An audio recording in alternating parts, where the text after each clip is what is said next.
Before we get going, can we just talk about this shot from the World Championships for a second? When I fell in love with cycling in the mid-80s, it was the aesthetic that I loved. There wasn't much cycling in the UK when we used to go on holiday in France. If I saw a cyclist, I'd be looking at downtube shifters, trying to work out what group set they were riding, looking in magazines, just staring at pictures for ages, and obviously the iconic Channel 4 TV that we would get for the Tour de France every year. And one thing that stood out to me about the Tour de France this year was a change in production. It was obvious to me that there was somebody else involved in the production and the camera work. Those slow-mos that we were seeing, which I love, by the way, I love high frame rate stuff, slow motion, really captures the emotion, really stood out for me in the Tour this year. I know it's been all over Twitter and Instagram, but this shot is just by far and away the best shot I think I've ever seen of cycling. It really captures the intensity and the solitary nature of what cycling can feel like sometimes. Hell of a shot, very jealous of whoever caught it. Props to the camera operator and the producer for that one. Life is just so much better when it's sunny.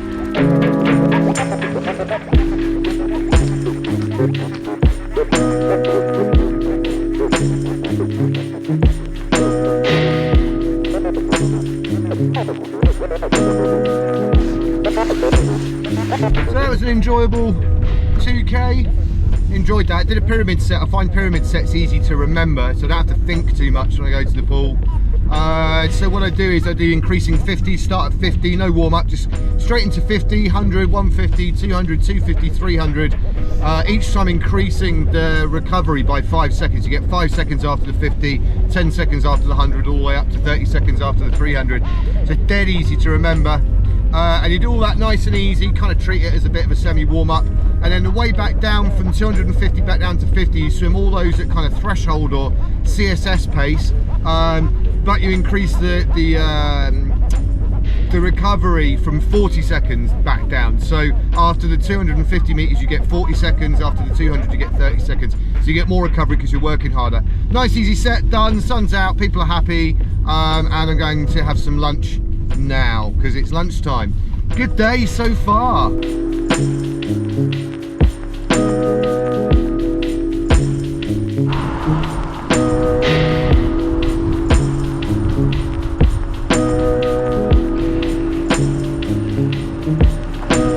Don't forget to hit like if you enjoyed this video, hit the subscribe button and the bell notification. And whenever I put a new video out, which is always on a Monday, sometimes during the rest of the week, you'll get that notification and you can watch more of these videos.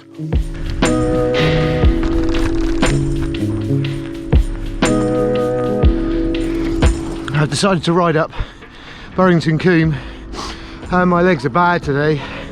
So this is going to be a long, drawn out affair today. Anyway, let's try and enjoy the magnificent landscape on the way up and ignore the abject agony instead. It's rare you have a crap bike ride, but that was one. I'm coming to the end of it now. I should imagine by the time I get back it'll be about 75k and about 850 meters worth of climbing. It's just one of those days. The legs weren't there, lights went out at around 55k. To be honest, I lost interest in this ride at about 55k. I've just been tapping it out on the way home now. So several reasons really. One, it's a little bit windy. You probably can't hear because I've got this wind muffler on. It was hillier than I thought, and I got sort of lost but not lost, where when I lost interest in the bike ride I just started riding back on the main roads because I couldn't be bothered to think anymore. That made for some pretty horrible riding, but I think the main reason for it is because I didn't manage to get sleep until about 2 o'clock this morning. Brain's just on overdrive with stuff to do at home and stuff to do at work really.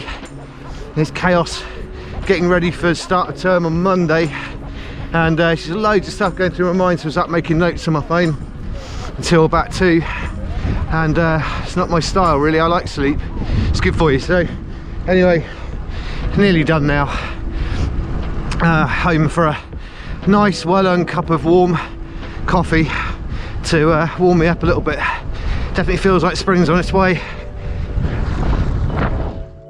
I'd say waking up at 10 to 4 is not the best prep for a time trial like we've got today. Just a local club one, should only be about 10 of us, I think. And it's like the opposite of the one at the end of the tour last week, where they had a flat bit and then it ramped up. This is the opposite way around. It ramps up right at the start. We start at the bottom of the hill, go right the way up to the top of Barrington Combe, and then it's pretty flat. I think there's a descent at the end. But yeah, I've been up pretty much all night again. Went out for a couple of rides this week, and the one I did earlier in the week was very similar. And I've got a horrible suspicion today's going to feel the same, but it doesn't matter, you just get out and do it, don't you? So, yeah, just lots of brain stuff going on, nothing specific, just loads of, like that scene in, I can't remember what the film is, when the robot just takes in all the information at 1,000,000 miles an hour. Mine's the other way around. It's nothing specific, it's like loads of little things. And I've always slept pretty well, but the last week or so, not so good. But anyway, let's see how this TT goes. I think it's going to be more a case of just getting to the top and having a bit of a social and riding back. Yeah, not ideal prep.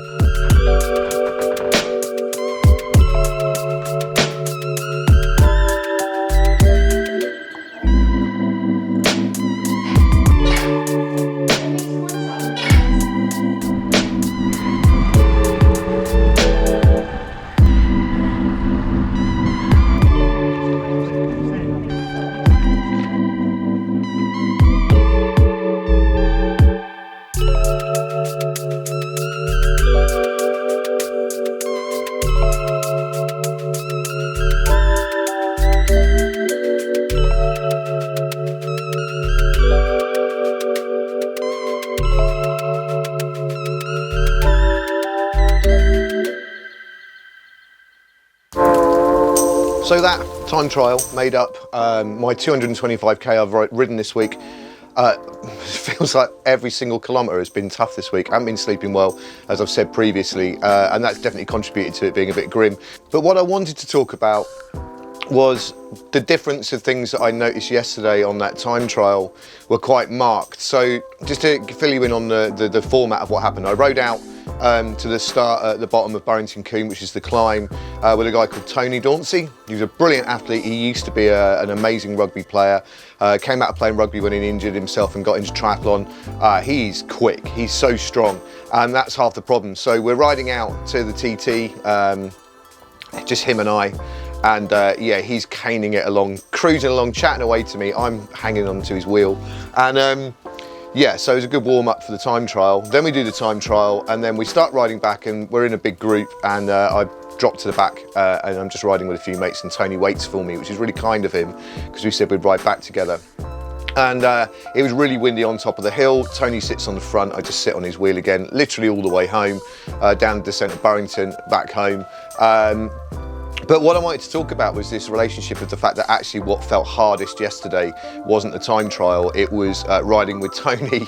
And it reminds me of this quote from David Miller, where he talks about the difference between hurt and suffering. He explains that hurt is what those people at the front of a group are feeling, the ones that are dictating the pace, the ones that are they're riding as hard as they can, but it's up to them how hard they ride. But the people that are suffering are the ones at the back that are riding at the same pace as them, but they don't get to dictate the pace of what they're doing. And he describes that as being the difference between hurt and suffering. So yesterday for me, ironically, the time trial was the hurt element of it. I was able to ride that at my own pace, but the suffering was the riding to and from, because I had to hang on to Tony's wheel. And I think that's one of the things that we can kind of, when we watch something like the World Championships and we watch the amazing time trials and amazing World Champs road races that we've had the last couple of days. By the way, I'm absolutely over the moon that Alaphilippe won yesterday. It was a hell of a ride.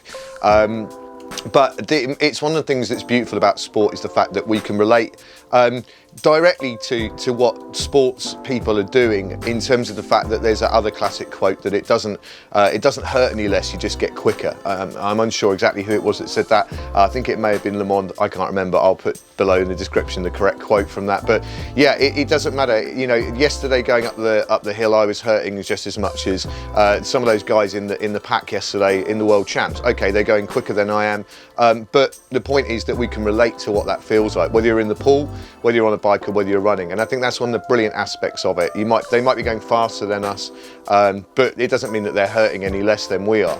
Anyway, that's it for this week. I've got my 225k in. I only swam 2,000 meters this week. I just wasn't feeling the love for the pool. Definitely missing the group sessions, and the lack of sleep meant I couldn't get up for the single group session that we have at 6:30 on a Friday. It's a bit unofficial, but that's when the Masters group seems to be meeting up. There was no way I was going to be able to get up for that this week. So yeah, limited on the swim front. Now it's Beck's 4th round of chemo on Tuesday this week. So I'm going to be back on the turbo, trying to work out 45 to an hour and 15-minute sessions on the turbo as and when I can fit them in. I also start working back at uni, sat over there, in an hour and a half with my first session to 180 students remotely. And then I've got a couple of commutes in and out of Bristol this week on Wednesday and Thursday, which I'm kind of looking forward to because I've worked quite hard on the logistics of getting my kit there so that I can have a shower and teach these sort of socially distanced lessons at uni. Because I don't want to drive my van into work anymore, and I really don't want to give First Bus any more of my money because I don't like them as a company, for various reasons. So that's my plan really, is to make sure that no matter what the weather, unless it's, you know, really dangerously windy or it's icy out on the roads, and I haven't come up with an idea of how I can get into work if that's the case, but between my cross bike and my borrowed road bike from my father-in-law, I'm sure I can get myself into Bristol and back. That's the plan.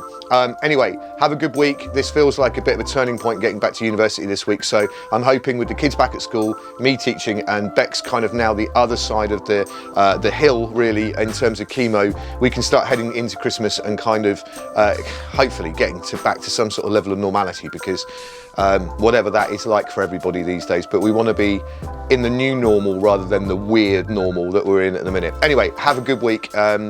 And I hope you enjoy what comes this week for you, and that's my plan, is to just take each day, every minute as it comes. Have a good one.